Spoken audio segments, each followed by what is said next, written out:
si je vous ai dit que je dois retourner au pays, mais avec des pierres gagnantes, avec une retraite, avec un petit peu d'argent de côté, pour que là-bas, je ne vais pas la misère, pour au moins essayer d'organiser un petit environnement québécois au sein de l'Algérie. C'est vivre en Algérie à la québécoise.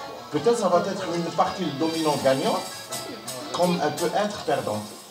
Mais en fait, ce que je fais dans cette série, c'est que je laisse les gens parler. C'est comme dans la partie de Domino.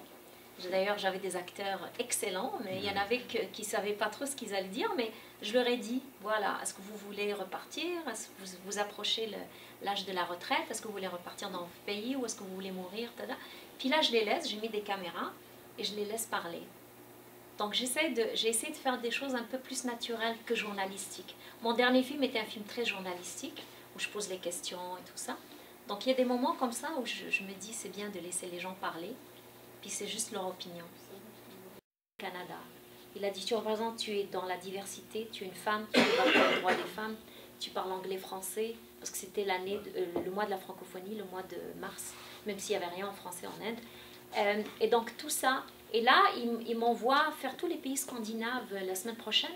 Je vais être en Norvège, Oslo, 3 pays.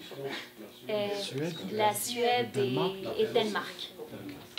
Pour participer à des conférences internationales sur l'intégration, présenter le voyage de Nadia, parler du défi, comment aider les femmes dans nos pays avec des ONG.